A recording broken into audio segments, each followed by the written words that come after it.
Mr. Tickle, I'm going to read this story for you.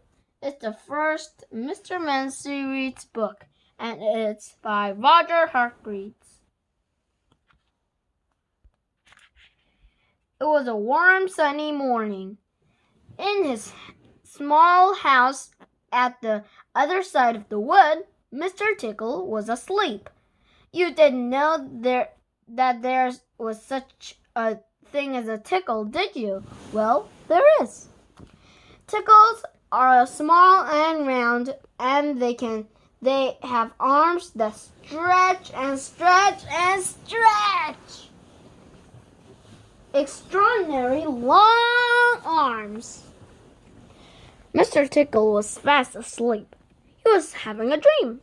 It has been a very funny dream because it made him laugh out loud, and that woke him up. He sat up in bed, stretched his ordinary long arms, and yawned an enormous yawn. Mr. Tickle felt hungry, so did you know what he did? He reached out one of his extraordinary long arms, opened the bedroom door, reached down the stairs, opened the kitchen door, reached into the kitchen cupboard, opened the biscuit tin, took out a biscuit, brought it upstairs, in through the bedroom door, and back to Mr. Tickle in bed.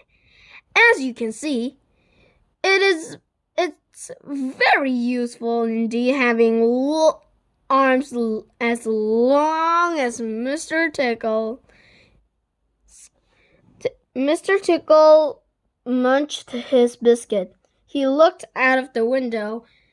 Today looks very much like a tickling day, he thought to himself. So, later that morning, after Mr. Tickle had made his bed and cooked his breakfast, he set off through the wood. As he walked along, he kept his eyes very wide open, looking for somebody to tickle, looking for anybody to tickle. Eventually, Mr. Tickle came to a school. There was nobody about, so reaching up his extraordinary long arms to the high window ledge, Mr. Tickle pulled himself up and peeped through the open window. Inside, he could see a classroom.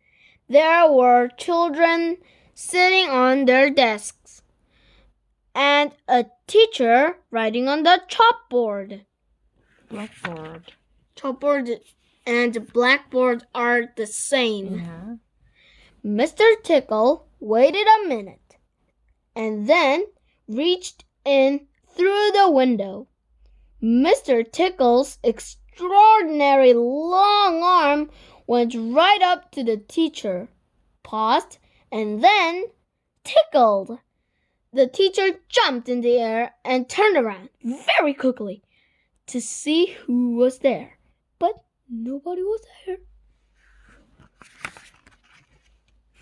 Mr. Tickle grinned a mischievous grin. He waited another minute, then tickled the teacher again. This time, he kept on tickling, until soon the teacher was laughing out loud and saying, "Stop it! Stop it!" over and over again. All the children were laughing so too at such a funny sight. There was a terrible pandemonium. Pandemonium, what's meaning? That's like 방해. Eventually, Mr. Tickle thought he had enough fun, so he gave the teacher one more tickle for luck, and then very quickly brought his arm back through the open window. Chuckling to himself, he jumped down from the window, leaving the poor teacher to explain what it was all about, which of course he couldn't. Then Mr.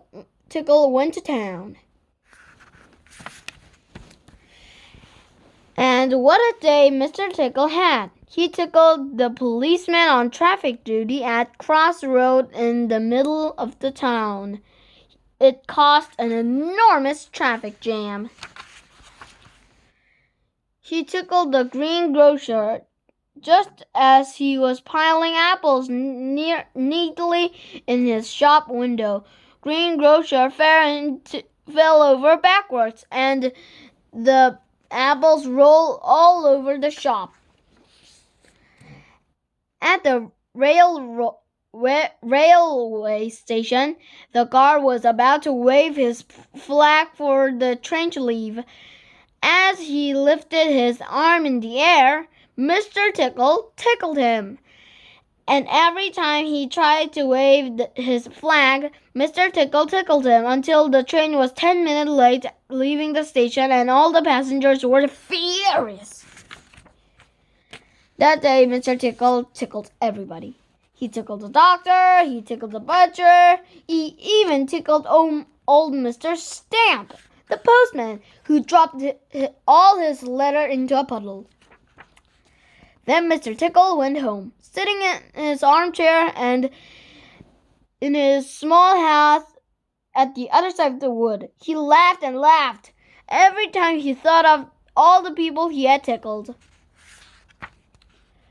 So, if you are in any way of ticklish, beware of Mr. Tickle and those extraordinary long arms of his. Just think.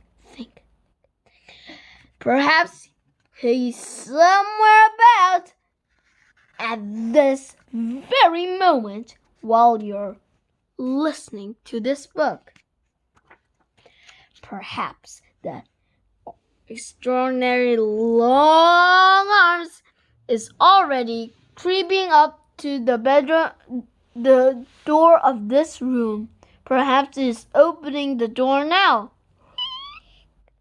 and coming into the room. Perhaps before you know what is happening, you'll be Julian, well, tickled. Bye-bye.